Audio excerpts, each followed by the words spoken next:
Graças, paz, igreja. Amém. Acredito que o Senhor já falou com você hoje através dos belos hinos, dos belos louvores. Ele falou comigo. A palavra de Deus diz que Deus também nos fala através dos louvores. Amém. Irmãos, vivemos dias difíceis. Gostaria de ler um texto com vocês, Salmos 121, versículo 1. Salmos de degraus. O salmista, não o salmista Davi, temos que entender que os salmos ele foi escrito por várias pessoas, os filhos de Coré, por Davi, pelo próprio Salomão. Mas aí não diz quem é o autor deste salmo. Elevo os meus olhos para os montes, de onde me virá o socorro. Amém? Vivemos dias difíceis, dias que muitas das vezes nós olhamos para um lado, olhamos para o outro, não sabemos a quem recorrer. Porque o salmista, primeiro ele diz: elevo os meus olhos para os montes, de onde me virá o socorro.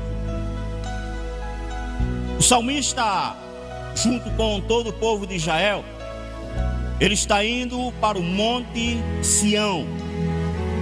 Quando Davi ele começa a guerrear com os povos que Deus diz que vai dar ao seu povo uma terra que emana leite e mel.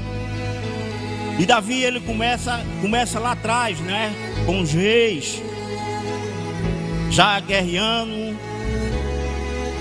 E Davi aqui ele começa a guerrear também. E ele consegue vencer os jebuseus.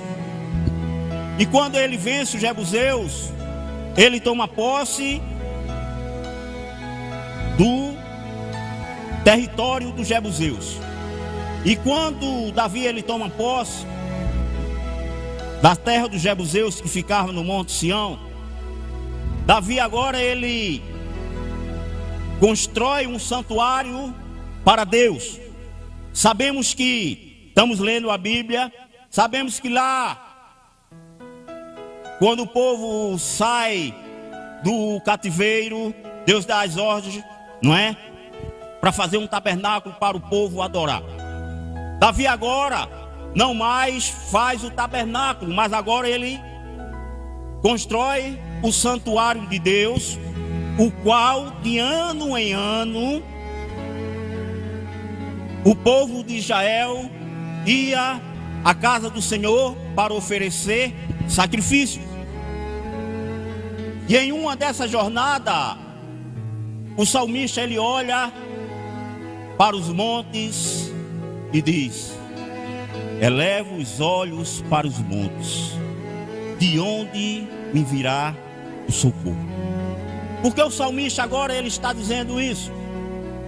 O salmista ele está dizendo isso porque ele sabia que tinha muitos obstáculos pela frente até ele chegar no Monte Sião.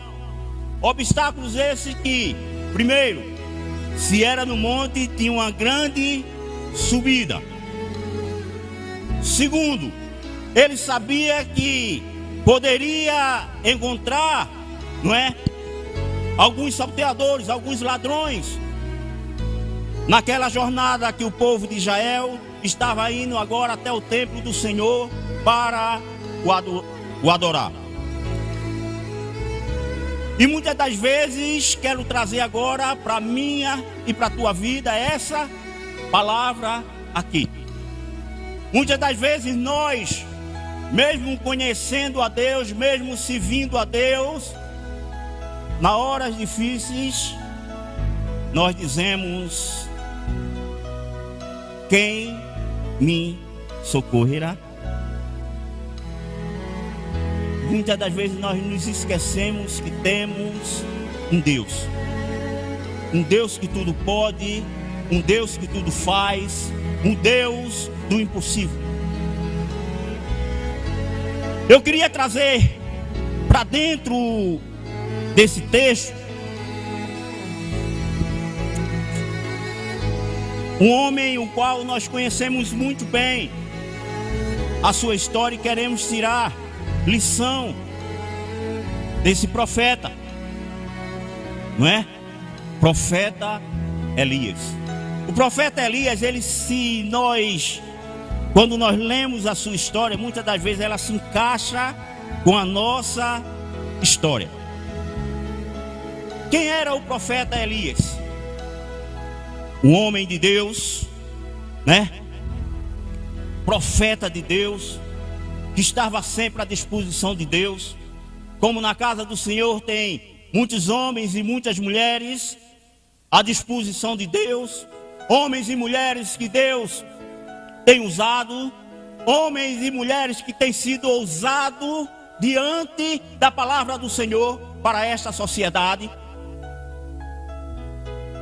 Mas Elias, sendo profeta, ele passa por algumas tribulações. Elias era um cara ousado. Elias, ele vem no reinado de Acabe, o rei Acabe, que se casa com Jezabel, profetisa de Baal. E Deus usa Elias para confrontar agora este reino, para que este reino ele saiba que existe um Deus nos céus que manda em todas as coisas.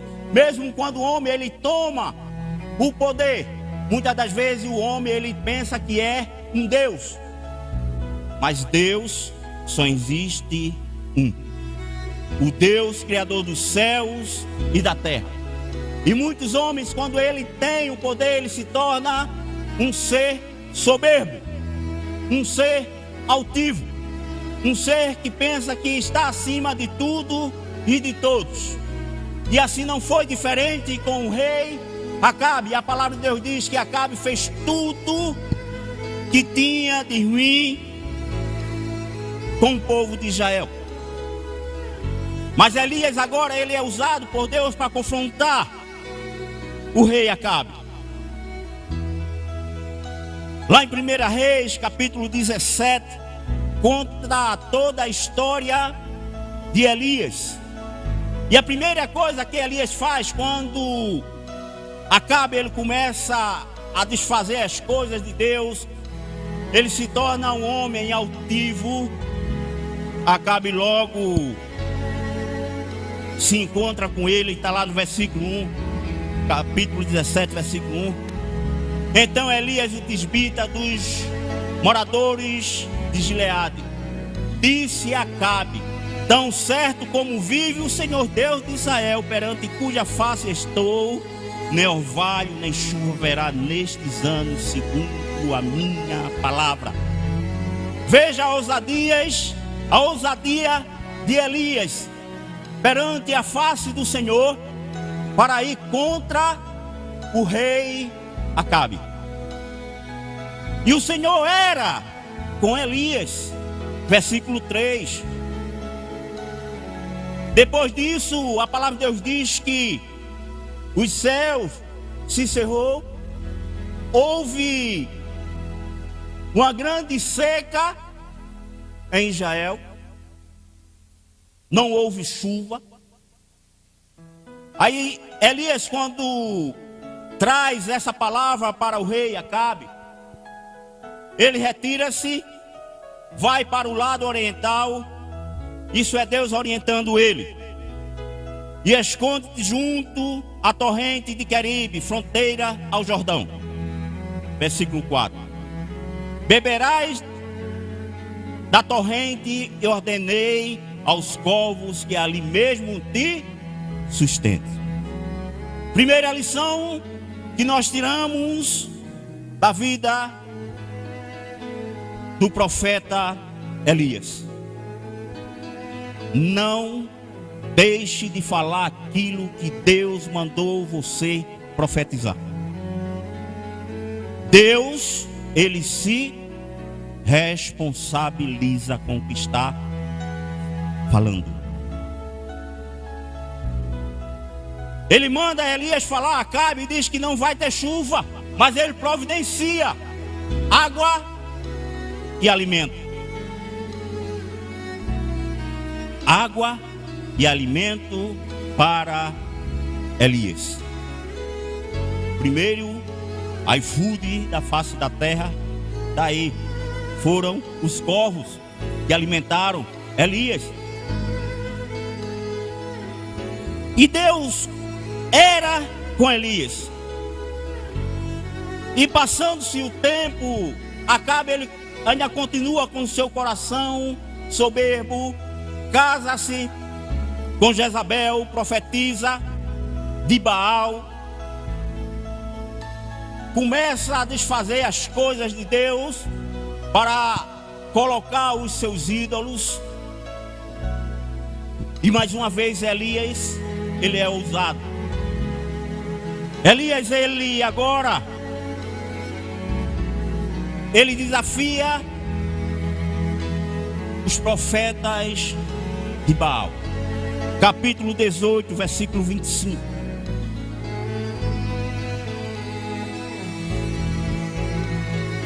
Disse Elias aos profetas de Baal. Os profetas de Baal, agora no meio do povo de Israel, muitos se adequaram a esses deuses, mesmo sendo um povo escolhido por Deus. Disse ali aos profetas de Baal: escolhei para vós outros um dos novilhos e preparai o primeiro, porque sois muitos. Eram 450 profetas de Baal contra um profeta de Deus. Invocai o nome do vosso Deus com D minúsculo, e não lhe metais fogo. Tomaram o novilho que lhes fora dado, prepararam-lhe, invocaram o nome de Baal desde a manhã até o meio-dia, dizendo: Ah, Baal, responde-nos. Porém não havia uma voz que respondesse, e manquejando se movimentavam ao redor do altar que tinha feito. Ao meio-dia, Elias, ele zombava. Elias era um cara usado na presença do Senhor, dizendo: clamai mais alto, clamai em altas vozes, porque Ele é Deus. Pode ser que esteja meditando ou atendendo a necessidades, ou de viagem, ou está dormindo, e Ele despertará. E eles clamavam em altas vozes, se retalhavam com facas e com lancetas, segundo o seu costume, até derramarem sangue. Passado o meio-dia, profetizaram eles até que a oferta de manjares se oferecesse. Porém não houve voz, nem resposta, nem atenção alguma. Então Elias disse a todo o povo de Israel: chegai-vos a mim. E todo o povo se chegou a ele. Elias restaurou o altar do Senhor, que estava em ruínas. Tomou 12 pedras, segundo o número das tribos dos filhos de Jacó, ao qual viera a palavra do Senhor, dizendo: Israel será o teu nome. Com aquelas pedras edificou o altar em nome do Senhor. Depois fez um rego em redor do altar, tão grande como para semear 2 medidas de sementes. Então armou a lenha, dividiu o novilho em pedaços, pô-lo sobre a lenha, e disse: enchei de água 4 cântaros e derramai-a sobre o holocausto e sobre a lenha. Disse ainda: repete, faça a segunda vez. E o fizeram. Disse mais: bote água pela terceira vez. E assim fizeram. De maneira que a água corria ao redor do altar. Ele encheu também de água o rego.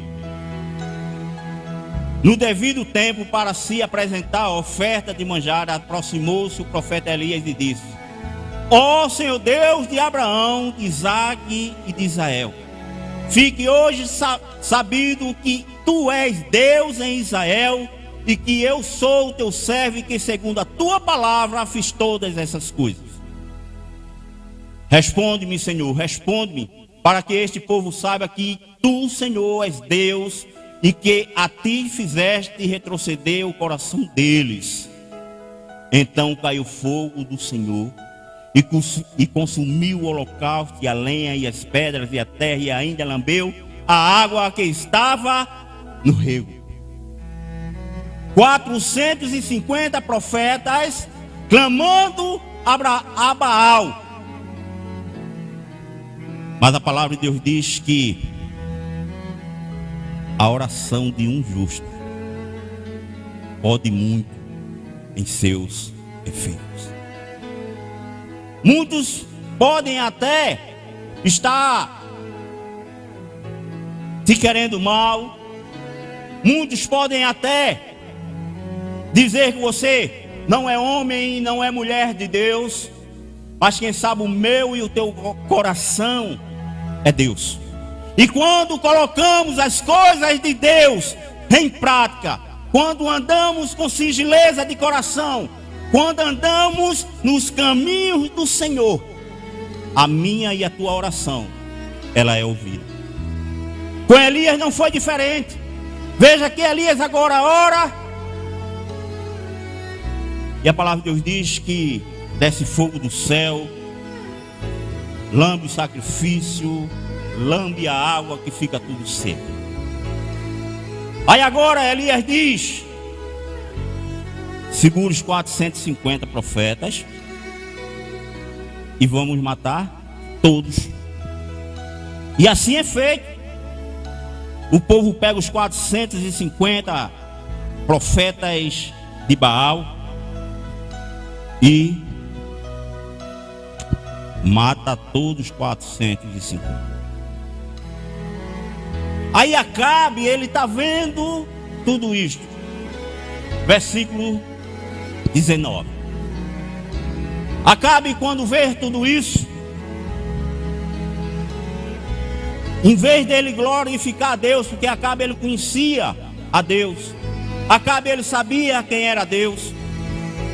Em vez de Acabe ele se voltar para Deus, Acabe agora ele vira fofoqueiro. Versículo 1 ao 4. Veja só.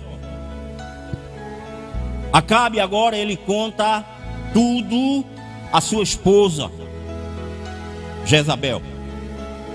Tudo o que aconteceu. Elias, homem de Deus, profeta de Deus, eu e você, homens e mulheres de Deus, homens e mulheres que vivem o propósito de Deus, assim como Elias, ele vivia o propósito de Deus. Elias como um ser humano igual a mim e a você.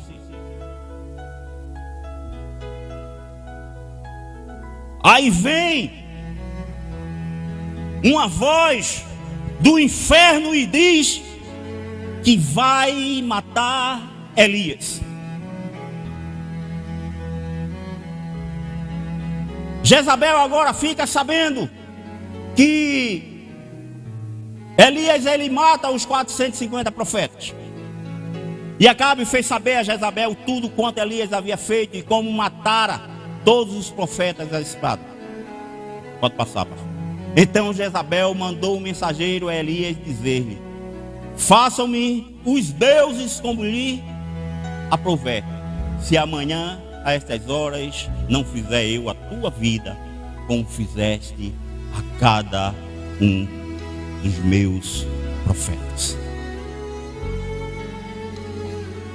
Veja que mensagem chega agora para Elias, o homem de Deus, profeta de Deus, conhecedor de Deus. Mas agora vem uma voz do inferno dizendo que ele vai morrer. E não é diferente na minha e na tua vida. Quando nós estamos vivendo o propósito de Deus, quando nós estamos vivendo para a glória de Deus, não pense que o mundo aí fora ele vai se alegrar comigo e com você. Não, a Bíblia diz que eu e você temos que ser inimigos do mundo. Aí vem essa voz do inferno e diz para Elias: é o fim.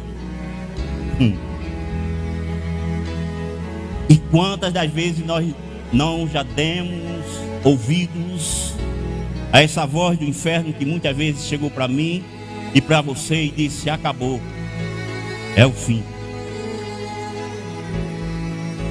Vozes essas que muitas das vezes é uma doença, um momento inesperado, uma doença talvez que seja até mortal, e as pessoas dizem: acabou, vai morrer, é o fim. Mas lembre-se que eu e você temos propósito de Deus nas nossas vidas. Não dê ouvidos a essa voz que vem do inferno, dizendo que você não serve, você não é ninguém. Não dê ouvido à voz que vem do inferno. Infelizmente, muitas pessoas que estão dentro da igreja, Deus está falando, Deus está agindo, Deus está realizando, mas vem uma palavra dessa do inferno e muitos ouvem e dão ouvido. Misericórdia. Muitas das vezes é uma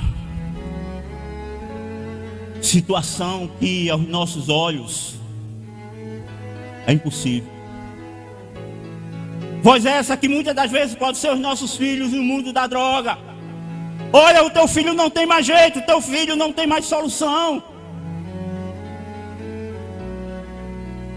Muitas das vezes uma filha que caiu no mundo da prostituição. Mas eu e você, como servos de Deus, devemos ir lá para o Salmo 121, versículo 1. Deus, tudo está difícil, tudo está dizendo que não tem mais jeito, que não tem mais solução. Deus, eu elevo os meus olhos para os montes. Talvez você fique até em dúvida: de onde me virá o socorro? Aleluia, glória a Deus.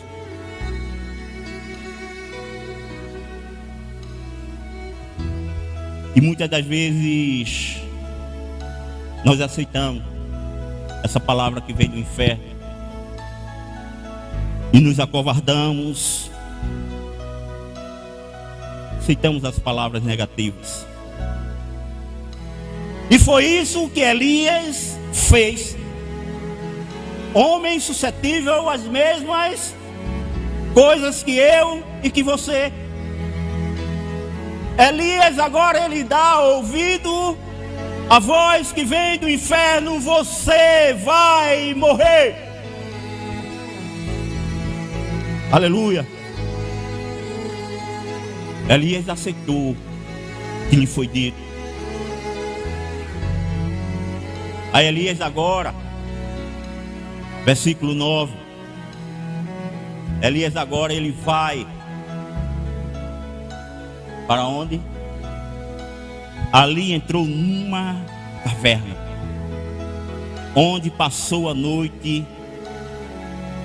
Elias, quando ouviu a voz de Jezabel, ele temeu, ele correu, ele se escondeu. E muitas das vezes eu e você entramos nas nossas cavernas espirituais por causa de uma palavra. E por causa de uma palavra que alguém deu a mim e a você, entramos em uma caverna que não queremos mais adorar a Deus. Porque caverna, se você for olhar direitinho, caverna ela não é uma coisa boa. A maioria das cavernas, elas têm morcego. A maioria das cavernas, elas não têm saída. A maioria das cavernas, elas são escuras. Qual é a caverna que você tem entrado? Mas Deus dá uma palavra para Elias.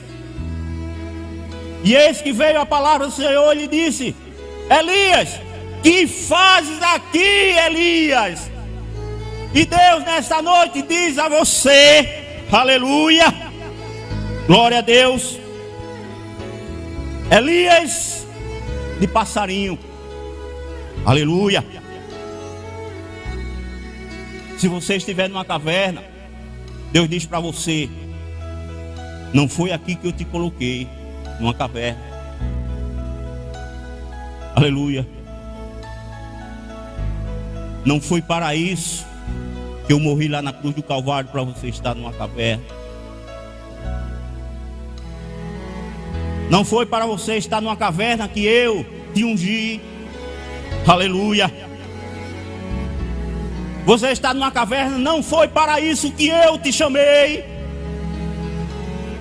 Não, aleluia. Deus diz para você que talvez esteja numa caverna: eu tenho coisas melhores e maiores para você. Sai da caverna. Eu não sei qual é a tua caverna. Tua caverna espiritual, eu não sei. Mas Deus diz nessa noite: sai da caverna. Não chamei homens e mulheres covardes, chamei homens e mulheres ousados, segundo a minha palavra, diz o Senhor.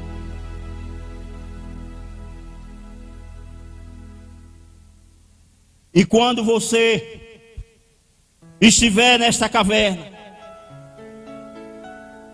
talvez você diga: acabou-se aqui. Eu ouvi a voz do inferno que disse que acabou.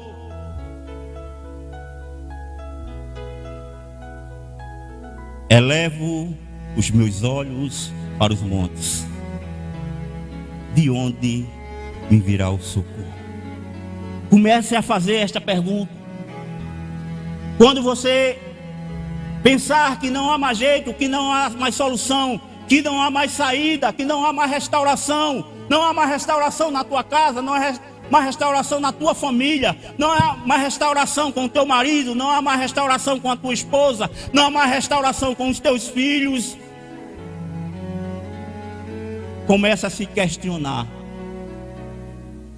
Elevo os meus olhos para os montes, de onde me virá o socorro? O salmista, ele começou a falar. Coloca aí, meu pastor, o Salmo 121. O salmista, ele começou a falar com uma dúvida. Salmo 121, versículo 1. Elevo os olhos para os montes. Quem poderá me socorrer de tudo aquilo que eu possa sofrer? De onde me virá o socorro se algo me acontecer? Versículo 2. O meu socorro vem do Senhor que fez os céus e a terra. Quando tudo não tiver mais saída, quando tudo você pensar que é o fim, Lembre-se que existe um Deus que fez os céus e fez a terra, e Ele quer te socorrer. Talvez você pense que nas horas mais difíceis,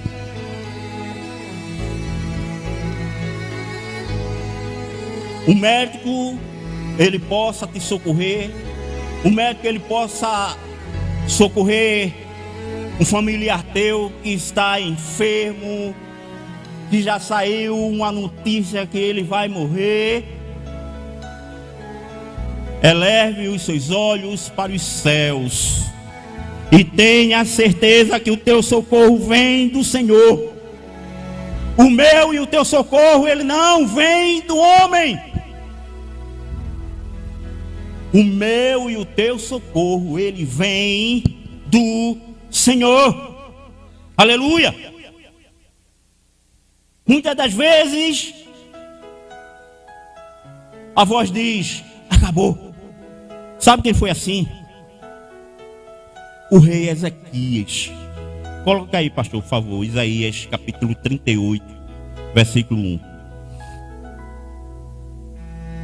38, versículo 1. Veja, Ezequias, ele conhecia a Deus, mas um homem igual a mim e a você.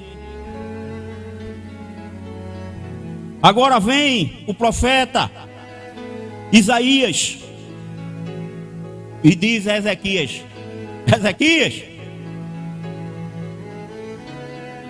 Ezequias adoeceu de uma enfermidade mortal.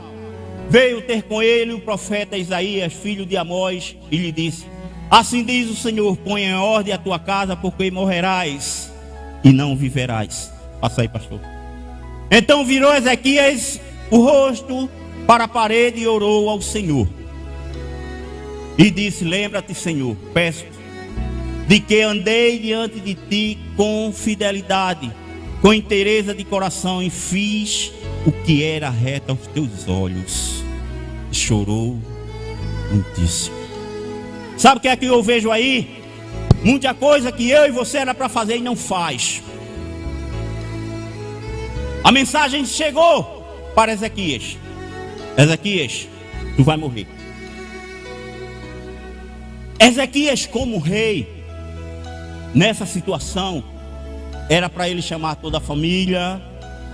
Olha, eu vou morrer, estou passando a sucessão para o meu primogênito, né? A toda aquela formalidade. Mas uma coisa interessante que Ezequias ele faz. Versículo 2 aí, pastor, por favor. Então virou Ezequias o rosto para a parede e orou ao Senhor. O que é que eu e você temos feito quando as coisas difíceis chegam em nossas vidas? Ezequias, ele conhecia Deus, como eu e você também conhecemos.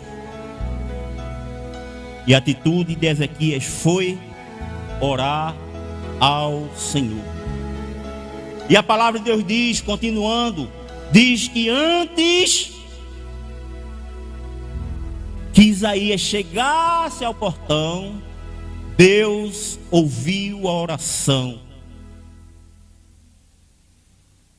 de Ezequias. Profeta, volte lá. Eu vi a oração dele e darei a ele mais 15 anos de vida. E Deus nessa noite também diz: se eu e você orarmos, Ele vai restaurar a nossa saúde, Ele vai restaurar a nossa sorte, vai restaurar a nossa família.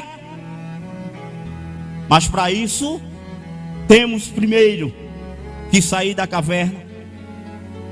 Temos que ouvir a voz de Deus. Temos que ter certeza que existe um Deus dos céus,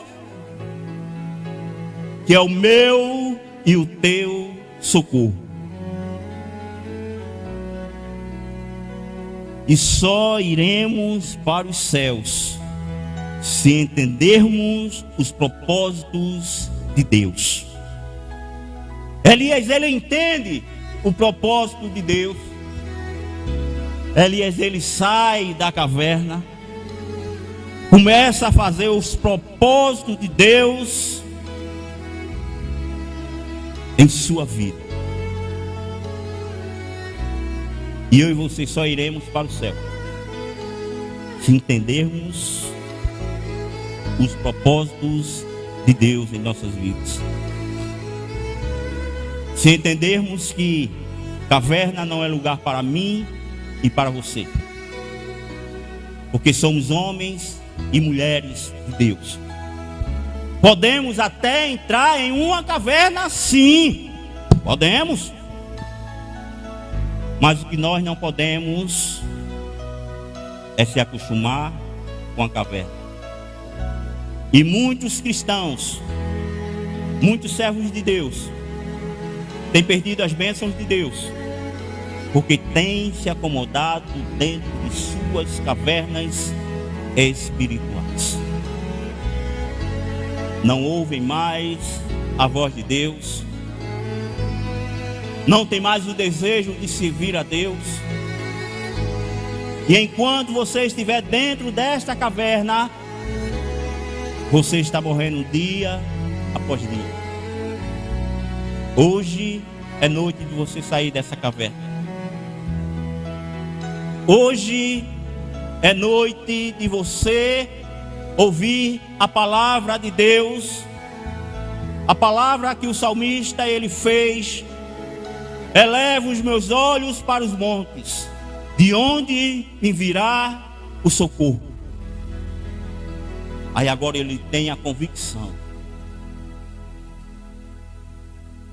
O salmista ele está rodeado de muitos homens, de muitas mulheres. Ele poderia estar confiando naqueles homens, está confiando naquelas mulheres. Nós somos muitos. Mas não, o salmista diz: eleva os olhos para os montes, de onde me virá o socorro. O meu socorro vem do Senhor, que fez os céus e a terra.